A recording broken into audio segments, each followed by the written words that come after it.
there, it's Kevin from RogueDeckBuilder.com here with another episode of Modern on a Budget. Today we'll be looking at Splinter Twin. This is a deck that is very feasible to build on a budget. You absolutely do not have to have the fetch lands, and the other dual lands are quite inexpensive that you would be picking up for this deck.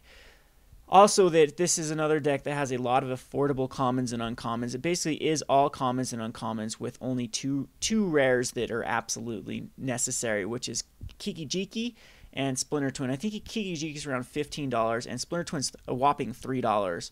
So it's very affordable if you can pick up these other commons and uncommons for next to nothing. And again, the dual lands that you do have available are Sulfur Falls and Steam Vents, which are both under $10 at this moment, and Sheevan Reef is another very viable version. So again, you don't have to run these expensive fetch lands. Again, they just tune your deck, they thin out your deck, and it's, yeah.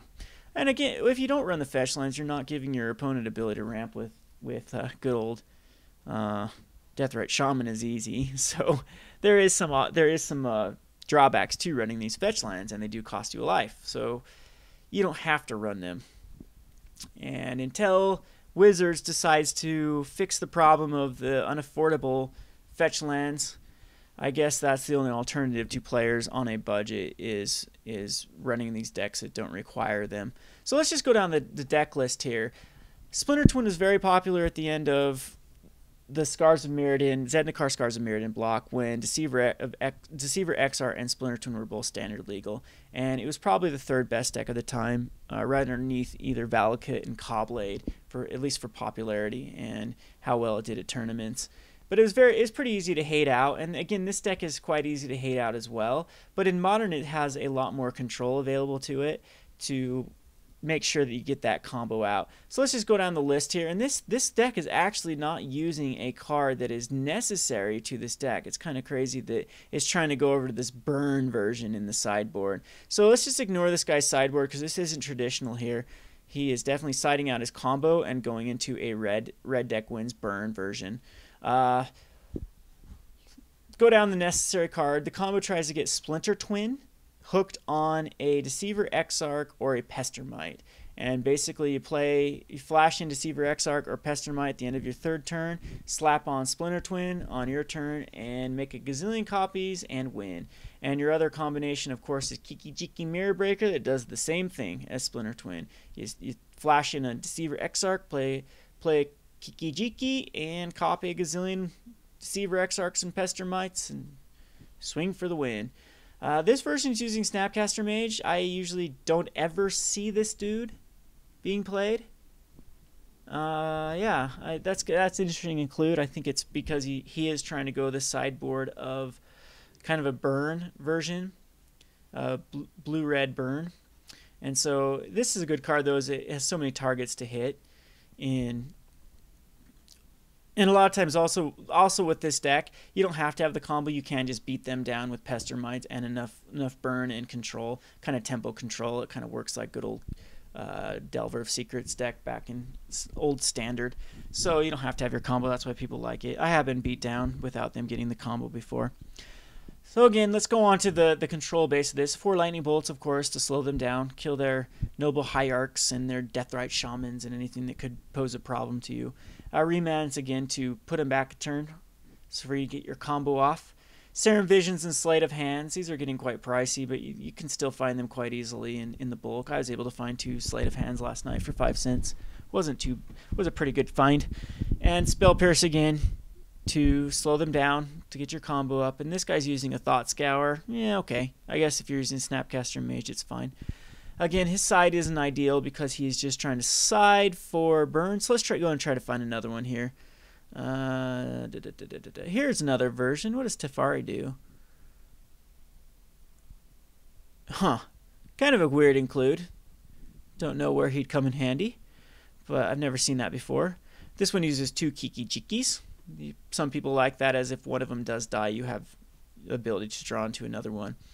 And Flame Slash is actually very good. It kills off a lot of like a Goyf that's just a 3/4 at the moment. It can kill off a lot of other cards that are problems to this deck.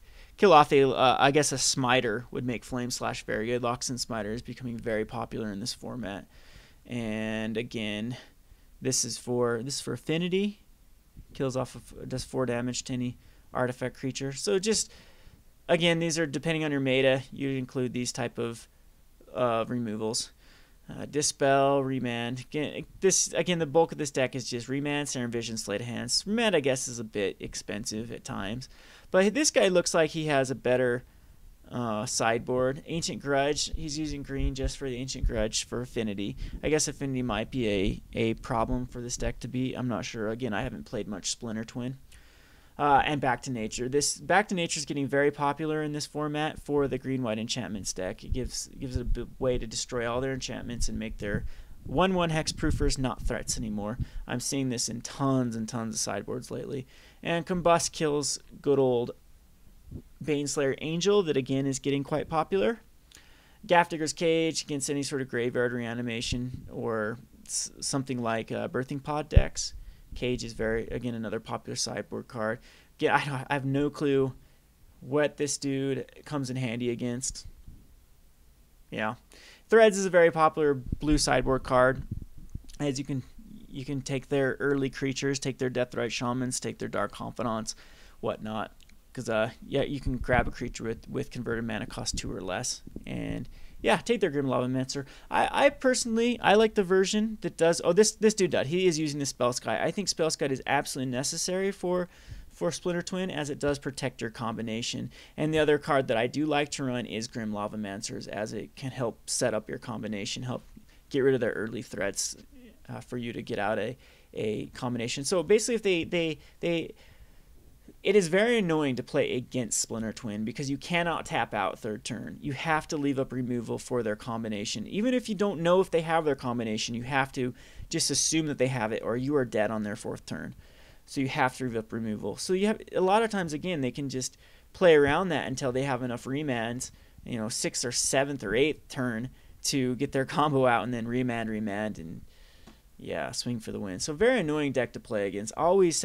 Your opponent is always second guessing their decisions, and ball is basically in your court the entire time. Again, it's a very affordable deck if you don't run the fetch lands.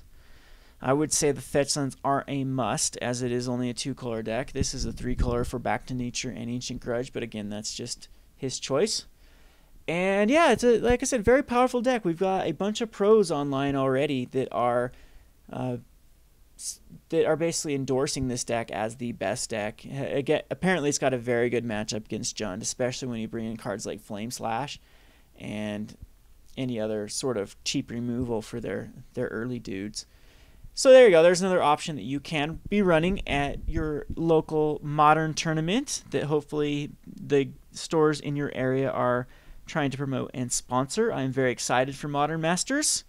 I'm very excited for Modern Masters Las Vegas. I am definitely going to hit that Grand Prix. It is within driving distance for me. I know it's not for other people, but usually flights are very cheap to Vegas.